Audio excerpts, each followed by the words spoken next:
Hello दोस्तों, crack अपने exam channel में आप सभी का स्वागत है। जैसे कि हमने स्टार्ट किया था, एकलव्य बैच स्टार्ट किया था, उसकी आज 3rd क्लास है। फर्स्ट क्लास के अंदर हमने रियल नंबर की थ्योरीज़ के बारे में जाना था एंड सेकंड क्लास में हमने कुछ क्वेश्चंस किए थे और कुछ क्वेश्चंस आपको होमवर्क में दिए थे। तो हम उन्हीं क्वेश्चन से स्टार्ट करते हैं। तो आपको देखो, फर्स्ट क्वेश्चन क्या दिया था, ये दिया था कि if n is a natural number, n एक नेचुरल नंबर है और देन n एक नेचुरल नंबर है तो 9 की पावर 2n माइनस 4 की power 2n is always divisible by. तो मतलब 9 की पावर 2n माइनस 4 की पावर 2n ये किससे हमेशा डिवाइड होगा। तो आप अगर ये नेचुरल नंबर है तो आप n इक्वल टू 1 रख के 1 पुट करके इसका मान इसको देखते हैं। तो 1 पुट करते हैं तो 9 की पावर 2 माइनस 4 की पावर 2 इक्वल टू 9 की पावर 2 का मतलब क्या होता है 81 माइनस 4 की पावर 2 का मतलब 16। तो देखो अब यहाँ से 11 में से ये आएगा 65 आएगा आपके पास। अब ये 65 आ रहा है तो मतलब ये किस से डिविजिबल है, 5 और 13 से डिविजिबल है। तो ये 5 से भी डिविजिबल है, 13 से भी डिविजिबल, मतलब ये बहुत 5 एंड 13 दोनों से डिविजिबल होगा। ऐसे कोई भी क्वेश्चंस आए तो आप n की वैल्यू 1 रख के पुट करें, क्योंकि अगर नेचुरल नंबर है तो n 1 क्या है, सबसे छोटा नेचुरल नंबर है, तो 1 से हम स्टार्ट करते हैं। आई होप आपको ये क्वेश्चन समझ में आया होगा। आप देखते हैं नेक्स्ट क्वेश्चन।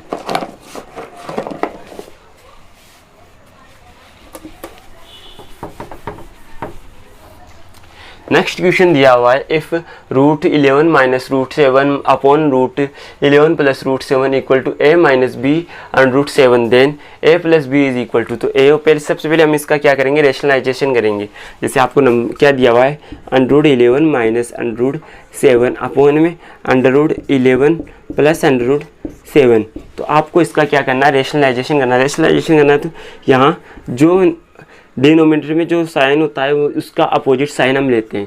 तो रूट 11 प्लस का क्या हो, minus root 7 upon root 11 minus root 7। तो ये इसका तो क्या हो जाएगा, स्क्वायर हो जाएगा, रूट 11 माइनस रूट 7 का होल स्क्वायर अपॉन में क्या आएगा, देखो रूट 11 ये क्या बन जाएगा, a प्लस बी और a माइनस बी। तो a प्लस बी करेंगे तो रूट 11 माइनस अंडरूट 11 का स्क्वायर माइनस अंडरूट 7 का स्क्वायर।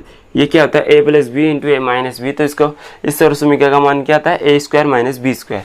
तो यहाँ से अंडरूट 11 को खोलेंगे, ये a माइनस बी का होल स्क्वायर, तो 11 अंडरूट 11 का square minus 2 into under root 11 into under root 7 plus under root 7 का स्क्वायर अपॉन में क्या है आपके पास, अंडरूट 11 का स्क्वायर 11 माइनस रूट 7 का स्क्वायर 7।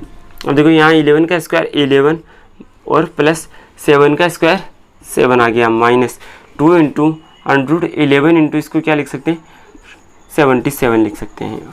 अंडरूट 11 अपॉन में क्या है, 11 में से 7 जाएगा, 4 बच जाएगा आपके पास, इक्वल टू। अब देखो यहाँ क्या है आपके पास, 11 और 7 कितना होगा, ये होगा 18 माइनस 2 अंडरूट 77 अपॉन में क्या है 4 है आपके पास। तो आगे इसको सॉल्व करोगे तो क्या आ जाएगा, 9 माइनस क्या आएगा, ये अंडरूट 77 अपॉन में 2। तो इसको क्या लिख सकते हो, 9 अपॉन 2 माइनस 77 अपॉन में क्या आएगा, 2 आएगा। ये इसकी वैल्यू आएगी आपके पास। अब देखो हम इसे a और b की, यहाँ 77 है, 7 नहीं ओनली। तो यहाँ देखो a की वैल्यू क्या आ जाएगी, a इक्वल टू आपके पास है 9 अपॉन 2 एंड b की वैल्यू क्या आई, माइनस 1 अपॉन 2 आ गई। अब यहाँ से a minus a plus B करना है, तो यहाँ से आप a प्लस बी करोगे तो इसकी वैल्यू आ जाएगी a plus B equal to, यहाँ से a की वैल्यू क्या है 9 अपॉन 2 माइनस b की वैल्यू 1/2। तो 9 में से 2 जाएगा, यहाँ एलसीएम 2 आ जाएगा, 9 माइनस 1 तो क्या आएगा 8 अपॉन 2 इक्वल टू इसकी वैल्यू क्या आएगी 4। 4 किसके अंदर दिया हुआ है, तो 4 इसके अंदर नहीं है, तो इसकी ये ऑप्शन नन ऑफ दीज आ जाएगा।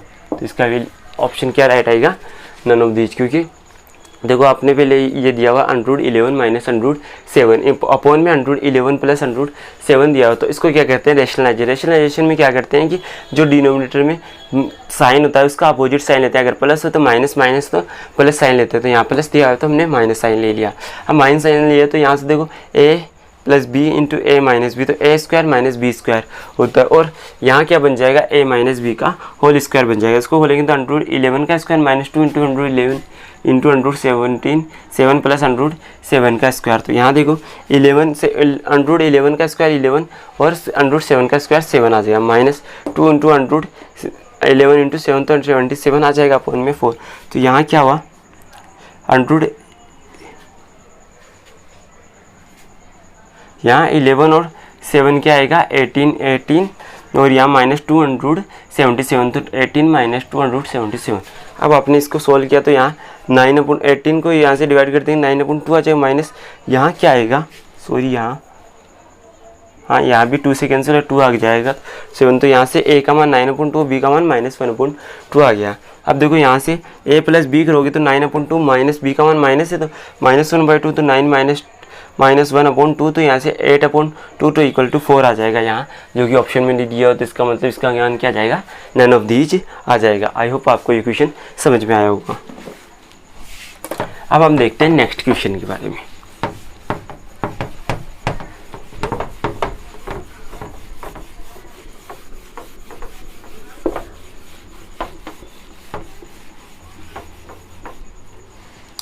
अब देखो दूसरे आपको थर्ड क्वेश्चन दिया था कि sum of square of two numbers, दो नंबर के स्क्वायर का सम क्या है, तो यानी A square plus B square equal to क्या दिया हुआ है 145 दिया हुआ है।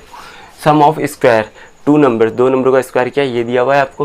Then the if square root of one number का स्क्वायर रूट क्या दिया 3 दिया हुआ है, तो मतलब अगर स्क्वायर रूट 3 दिया हुआ है उसका, तो मतलब वो क्या होगा उस नंबर का 9 का स्क्वायर 3 होता है, मतलब वो एक नंबर क्या आ जाएगा 9 आ जाएगा। इसका स्क्वायर किया plus B square equal to 145। अब देखो बी का स्क्वायर करेंगे, B square equal to 145 minus 9 का स्क्वायर 81। अब यहाँ से माइनस करोगे तो 5 में से 1 गया 4 और 14 में से 8 गया 664। तो यहाँ बी स्क्वायर इक्वल टू 64, तो बी इक्वल टू क्या आ जाएगा आपके पास प्लस माइनस 8 आ जाएगा। तो आपके पास b इक्वल टू प्लस का 8 लेना है आपको, माइनस वाला नहीं लेना है। तो यहाँ देखो 8 किस ऑप्शन के अंदर है, तो what is the number is equal to सब, क्या आ जाएगा 8 आ जाएगा। ऑप्शन 8 दिया हुआ है, तो आपके पास इससे दूसरा नंबर क्या आ जाएगा 8 आ जाएगा। आपको आई होप ये क्वेश्चन समझ में आई होगी। अब देखते हैं हम नेक्स्ट क्वेश्चन के बारे में। हाँ, अब नेक्स्ट क्वेश्चन क्या है हमारा, 16 इंटू 2 की power n plus 1 minus 4 dot 2 की पावर n अपॉन में 16 डॉट 2 की power n plus 2 into dot minus 2 into 2 की पावर n प्लस 2। तो इसकी वैल्यू हमें बतानी है। तो देखो हमारे पास क्वेश्चन को लिखते हैं 16 डॉट 2 की पावर क्या है n प्लस 1 और माइनस 4 डॉट 2 की पावर क्या है n अपॉन में 16 इंटू 2 की power n plus 2 minus 2 into 2 की पावर n प्लस 2, ये दिया हुआ है। अब देखो इसमें से आप यहाँ से 2 की पावर n प्लस 2 कॉमन लेते हो, देखो यहाँ क्या बचता है आपके पास, यहाँ से 1 चला गया तो 8 हो गया ये, माइनस यहाँ देखो यहाँ 2 की पावर n प्लस 1 हो गया ये, अपॉन में यहाँ देखो 2 की पावर n प्लस 3 कॉमन ले लो। यहाँ आपने 2 की पावर n प्लस 3 कॉमन ले लिया, तो यहाँ क्या बचा आपके पास, यहाँ n प्लस कॉमन तो 8 यहाँ रह गया माइनस। अब देखो यहाँ 2 की पावर 2 n प्लस 2 है ही, एक ही आ जाएगा तो 3 हो जाएगा, 3 हमने कॉमन ले लिया, यहाँ भी 1 बचा। तो ये सेम आ गया, ये कैंसिल हो जाएगा, यहाँ power n plus 2 n com minus हो जाएगा 2, तो क्या बचेगा नीचे 1/2 इसका आंसर आएगा। आई होप आपको समझ में आ गया होगा। पहले इसको लिखना है तो फिर डायरेक्टली कॉमन लेके हम इसको सॉल्व कर लेंगे। अब हम देखते हैं क्वेश्चन नंबर 15 के बारे में। देखो क्वेश्चन नंबर 15 क्या दिया है कि the number of consecutive zeros, number आपको कॉन्जिक्यूटिव जीरोज याद करना है, यानी लास्ट में कितने जीरो आते हैं, यानी लास्ट में लगातार जीरो है ना, वो काउंट करने हैं आपको। तो यहाँ देखो ये क्या दिया 2 की पावर 3 इंटू 5 के 3 की पावर 4 इंटू 5 की पावर 4 इंटू 7। अब देखो जीरो बनने के लिए, किसी भी डिजिट के लास्ट में जीरो बनने के लिए क्या आना चाहिए 10 इंटू 5, यानी 2 इंटू 5 इंटू 10 आना चाहिए। तो जितने ये 2 इंटू 5 की पावर होगी था। अब देखो इसमें भी क्या देखते हैं, जिसकी अगर मान लो पावर यहाँ 2 की पावर 5 है और 5 की पावर 2 है, तो इसके जीरो क्या बन सकते हैं, 2 ही बन सकते हैं, क्योंकि मैं 5 की मैक्सिमम पावर क्या है 2 है, लेकिन 2 की पावर 5 तो अकेला 2 से 5 जीरो बनने वाला है नहीं, तो 5 की मैक्सिमम पावर जितनी पावर होगी, जिसकी मिनिमम पावर होगी उतने जीरो बनेंगे। यहाँ 5 की मिनिमम पावर 2 है तो 2 जीरो आएंगे। और अगर जैसे कि 2 की पावर 4 इंटू 5 की पावर 6 है, तो देखो यहाँ मिनिमम पावर किसकी है 2 की है, तो 2 की मिनिमम पावर तो मतलब ये 4 जीरो आएंगे। तो इसी से हम यहाँ देखते हैं, तो यहाँ देखो 2 की पावर 3 और 5 की पावर 4 है, तो देखो जिसकी पावर मिनिमम है उतने जीरो आएंगे, 3 है, फिर 2 की पावर 3 मिनिमम है तो यहाँ 3 जीरो आएंगे, तो यहाँ इसका आंसर क्या आ जाएगा 3 आ जाएगा। अब हम क्वेश्चन नंबर 16 देखते हैं। If n is any positive integer, n क्या है कि पॉजिटिव इंटीजर, और ये दिया हुआ है कि ऑड नंबर्स का सम आपको बताना है कि ऑड नंबर का सम क्या होता है। तो हम इसके लिए सम सिंपल स्टार्टिंग से स्टार्ट करते हैं। 1 + 3 क्या होता है 4 होता है, ये क्या होता है 2 का स्क्वायर हुआ। 1 + 3 + 5 क्या होता है 9, ये क्या होता है 3 का स्क्वायर होता है। फिर 1 + 3 + 5 + 7 ये क्या होता है 16 होता है, ये 4 का स्क्वायर। इसी प्रकार 1 + 3 + 5 + 7 + 9 तो ये क्या होता है 25, तो ये 5 का स्क्वायर। देखो यहाँ जितने नंबर 2 नंबर लिए तो 2 का स्क्वायर, 3 नंबर लिए तो 3 का स्क्वायर, 4 नंबर लिए तो 4 का स्क्वायर, 5 लिए तो 5 का स्क्वायर हो गया। तो अब हम देखते हैं, जैसे कि अब आपने 1 + 3 + 4 5 + आंसर यहाँ आपने 2n-1 नंबर लिए, तो यहाँ स्क्वायर कितना आता है, यहाँ मतलब यहाँ n नंबर आएंगे, ये एक n टोटल n नंबर है, तो यहाँ स्क्वायर क्या आएगा, इसका सम करेंगे तो n स्क्वायर आता है। तो हम इसका डायरेक्टली बता सकते हैं कि क्या आएगा, इसका आंसर n स्क्वायर आएगा। आई होप आपको ये समझ में आ गया होगा।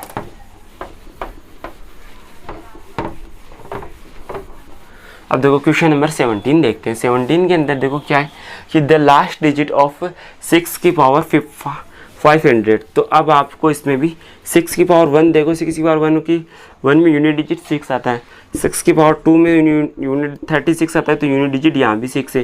फिर 6 की पावर 3 करते हो तो क्या आता है 216 यानी 216 आता है, यहाँ भी पावर, यहाँ भी यूनिट डिजिट 6 है। 6 की पावर 4 करते हो तो 4 करोगे तो क्या आता है, यहाँ आता है 296 आता है, तो यहाँ भी देखो आप 6 की पावर कितने भी करो ऑलवेज यूनिट डिजिट 6 ही आएगा, तो यहाँ यूनिट डिजिट क्या आएगा 6 आंसर आएगा। आई होप आपको ये क्वेश्चन भी समझ में आया होगा। आप देखते हैं हम नेक्स्ट क्वेश्चन के बारे में। हमारा नेक्स्ट क्वेश्चन क्या है कि 18 नंबर क्वेश्चन, द रिमाइंडर क्या याद करना है, व्हेन 10 की पावर 10 इंटू 10 की पावर 10 + 1 इंटू 10 की पावर 10 + 2 इज डिवाइडेड बाई 6। अगर 6 से इसको डिवाइड किया जाता है तो रिमाइंडर क्या आता है। तो देखो क्वेश्चन क्या है, 10 की पावर 10 इंटू 10 की पावर 10 + 1 इंटू 10 की पावर 10 + 2, इसको आपको 6 से डिवाइड करना है। तो देखो 10 की पावर यहाँ आप डिवाइड करोगे तो क्या आएगा 30 आ जाएगा, 10 की पावर 10 10 10 30 आ जाएगा, प्लस अब यहाँ इसको इन दोनों को मल्टीपल कर दो। 10 को 1 से किया, यहाँ 10 को आपने 2 से किया, 2 इंटू 10 की पावर 10, फिर प्लस फिर 2 को 10 को आपने 2 से किया, 2 + 10 को 1 से किया, ठीक है, प्लस और यहाँ 10 ये बाहर है, ये तो ये 10 की पावर 20 हो जाएगा, प्लस यहाँ देखो यहाँ 1 और आपने 10 की पावर 10 तो है, साथ में 1 को 2 से करोगे तो ये क्या आ जाएगा 2 आ जाएगा। अब देखो अब यहाँ आपको इसको किससे डिवाइड कर रहे हो 6 से डिवाइड कर रहे हो। अब यहाँ देखो लास्ट में 0 0 है, तो लास्ट में 0 0 आएंगे, तो अब कोई भी नंबर आप लास्ट में 0 0 चल रहा है तो उसको 6 से डिवाइड करते हो, तो लास्ट में क्या यहाँ जो रिमाइंडर जब भी बचेगा वो क्या बचेगा, यहाँ 4 बचेगा, प्लस यहाँ देखो यहाँ 3 आ जाएगा डिवाइड में, 2 भी है, तो यहाँ तो डिवाइड पूरा हो ही जाएगा ना, ये 2 की पावर 10 की पावर 2 इंटू यहाँ क्या आएगा, देखो यहाँ 10 की पावर 2 करोगे तो यहाँ से 3 + 2 इंटू 10 की पावर 10 अपॉन में 6, यहाँ रिमाइंडर 4 है, यहाँ रिमाइंडर 0 आएगा, प्लस यहाँ रिमाइंडर क्या आएगा 2 तो यही, साथ में यहाँ भी क्या आ जाएगा 4 आ जाएगा, तो यानी मतलब 8 आ गया अपॉन भी 6। तो ये क्या है 12 अपॉन 6 से डिवाइड करोगे तो क्या आता है रिमाइंडर 0 आता है। यहाँ रिमाइंडर यहाँ तो क्या आएगा 2 आएगा, मतलब रिमाइंडर क्या आया यहाँ 0, रिमाइंडर क्या आएगा 0 आएगा। आपने इसको 6 से डिवाइड किया तो क्या आएगा रिमाइंडर 0 आएगा। आपको ये नंबर दिया है तो इसको आपस में मल्टीपल करके आप डायरेक्टली भी बता सकते हो। जो 10 की पावर 30 प्लस यहाँ 10 की पावर 2 इंटू 2 प्लस यहाँ देखो 2 कैसे आया, 10 को 2 से मल्टीपल किया, 10 को यहाँ 1 से मल्टीपल किया, तो यहाँ 2 + 1 3 हो गया, प्लस यहाँ से 10 की पावर 10 कैसे 2 की पावर 2 इंटू 10 की पावर 10 कैसे आया, तो ये 10 तो आएगा, साथ में 1 को 2 से मल्टीपल किया तो 2 आएगा। अब यहाँ से देखो किसी भी आप अगर 100 को 6 से डिवाइड करते हो तो देखो 6 बन जाए 6 बच गया 4, फिर बाद में वापस यहाँ क्या बचेगा 36 से डिवाइड करोगे तो घटाओगे तो क्या आएगा 4 आएगा। ऐसे आप कोई भी लास्ट की अगर 10,000 में 1000 में या 10,000 में किसी में भी आप डिवाइड करोगे तो ऑलवेज रिमाइंडर 4 ही आता है। यहाँ आपके पास 2 ऑलरेडी है और 10 की पावर 10 है, तो यहाँ रिमाइंडर 4 आएगा, 2 से मल्टीपल किया तो क्या आ जाएगा 8 आ जाएगा। यहाँ देखो यहाँ 3 है और 2 यहाँ से आ जाएगा, 2 और 3 मल्टीपल करके 6 बनता है, 6 पूरा डिवाइड होगा, मतलब यहाँ रिमाइंडर 0। यहाँ क्या 4 और 8 12 हो गया, तो 12 को 6 से डिवाइड करेंगे रिमाइंडर क्या आया 0 आया, तो यहाँ रिमाइंडर क्या आएगा 0 आएगा। आई होप आपको ये समझ में आ गया होगा।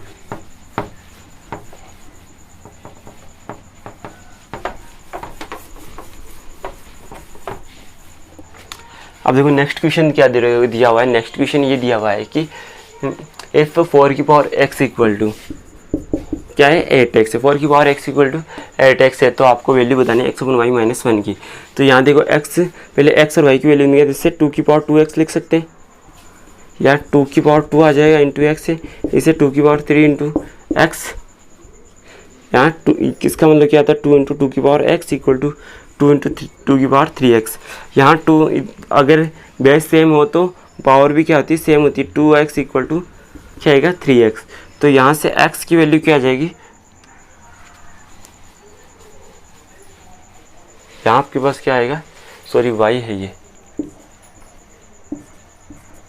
यहाँ x/y इक्वल टू क्या आ जाएगा 3/2 आपके पास आ जाएगा। x/y इक्वल टू, तो आपको वैल्यू क्या आती है x/y - 1 की, तो x/y की वैल्यू क्या 3/2 - 1 करेंगे तो 1/2 इसकी वैल्यू आएगी। तो यहाँ 1/2 आपको दे रखा है। आप देखो 4x इक्वल टू 8y दिया हुआ है। अब यहाँ से इसको 2 की पावर में चेंज कर सकते हैं, तो इसे लिख सकते हैं 2 की पावर 2 इंटू 2 की power 2x into equal to 2 की पावर 2 3y। तो यहाँ से बेस सेम है तो पावर्स भी क्या होती है सेम होती है, तो 2x इक्वल टू 3y, तो x/y की वैल्यू क्या है 3/2 आ जाएगी। यहाँ से आपको x/y -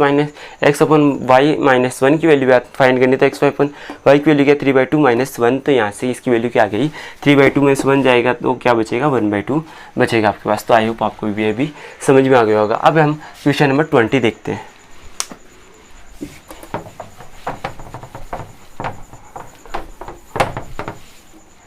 देखो क्वेश्चन नंबर 20 में क्या दिया हुआ है कि 5 की पावर n प्लस 5 की power n - 1 equal to 30, then the value of 2n की वैल्यू आपको बतानी है। तो देखो 5 की पावर n प्लस 5 की पावर n - 1 इक्वल टू 30 दिया हुआ है, तो यहाँ से आप 5 की पावर n - 1 को कॉमन लो। यहाँ क्या बचेगा 5 की पावर n - 1 कॉमन आ गया तो 5 की पावर 1 बच गया, माइनस यहाँ से 5 की पावर n - 1 कॉमन आ गया तो प्लस 1 इक्वल टू 30। तो इसको क्या लिख सकते हैं 5 की पावर n - 1 इंटू 6 लिख सकते हो, इसको इक्वल टू यहाँ से इसको 5 इंटू 6 लिख सकते हो। 6 से 6 कैंसिल, तो यहाँ से 5 की पावर n - 1 इक्वल टू 5 की पावर 1। तो यहाँ से देखो बेस सेम है तो घाते भी सेम है कि n - 1 इक्वल टू 1, तो n की वैल्यू क्या आ जाएगी आपके पास 2 आ गई। अगर n की वैल्यू 2 है तो 2n की वैल्यू क्या आ जाएगी 4 आ जाएगी। 2n की वैल्यू क्या आ जाएगी 4 आ जाएगी। आपको ये दिया हो 5n प्लस 5 की बार n - 1 इक्वल टू 30, तो आपने यहाँ 5n - 1 कॉमन लिया, तो यहाँ क्या बचा 5 की बार 1 प्लस 1 बच गया, तो यहाँ से 5 और 1 क्या आता है 6। यहाँ आपको 5n - 1 इंटू 6 है, यहाँ से 30 को क्या 5 इंटू 6 लिख सकते हो। 6 से 6 कैंसिल करोगे तो 5 की बार n - 1 इक्वल टू 5 की बार 1, तो यहाँ से बेस सेम है तो पावर्स भी क्या होती है सेम होती है। n - 1 इक्वल टू 1, तो n इक्वल टू क्या आएगा 2 आएगा। n इक्वल टू 2 है तो 2n इक्वल टू क्या आ जाएगा 4 आ जाएगा। तो यहाँ भी क्या राइट होगा 4 राइट होगा। आई होप आपको ये क्वेश्चन भी समझ में आया होगा। हमारा नेक्स्ट क्वेश्चन ये है कि इफ़ √10 इक्वल टू 3.1622 देन 1/√10 का मान आपको फाइंड करना है। तो देखो आपको क्या किसका मान फाइंड करना है 1/√10 का मान। तो इसका भी रेशनलाइज कर देंगे हम, तो यहाँ से √10 से ऊपर नीचे मल्टीपल कर देंगे। तो यहाँ पर क्या आ गया, √10 अपॉन 10 × 10 √10 का स्क्वायर हो गया। √10 का स्क्वायर की वैल्यू क्या आती है, 10 होती है, √10 अपॉन 10। तो यहाँ से √10 की वैल्यू आपके पास दी हुई थी 3.1622 अपॉन में 10। तो यहाँ से 10 से डिवाइड करने का मतलब क्या है, ये पॉइंट एक आगे सरक जाएगा। तो यहाँ से क्या आ जाएगा, 0.31622 इसकी वैल्यू आ जाएगी। यहाँ वैल्यू क्या आ जाएगी, ये वैल्यू आ जाएगी। यहाँ से आपने दिया तो इसका क्या करेंगे, रेशनलाइजेशन करें। रेशनलाइजेशन करने पे √10 अपॉन √10 का स्क्वायर, तो 10 का स्क्वायर मतलब क्या आएगा, 10 आ जाएगा। √10 अपॉन 10, तो √10 की वैल्यू आपके पास दी हुई है, तो यहाँ से 10 से डिवाइड कर देंगे तो आपके पास 1 अपॉन √10 की वैल्यू आ गई। आई होप आपको ये समझ में आया होगा।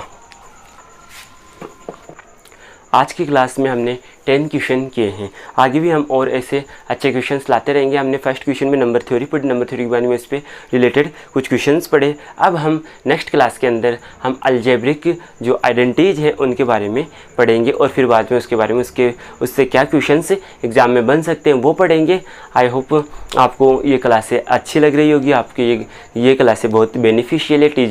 TGT EMRS प्लस जितनी भी ये TGT एग्ज़ाम होती है, जो सेंट्रल लेवल की एग्ज़ाम से, उन सभी में आपको ये क्लासें बहुत फ़ायदा पहुंचाएगी। आई होप आपको हमारी क्लासें अच्छी लग रही होगी। तो अच्छी लगी तो आप हमारे चैनल को सब्सक्राइब करें, शेयर करें, लाइक करें। थैंक यू दोस्तों।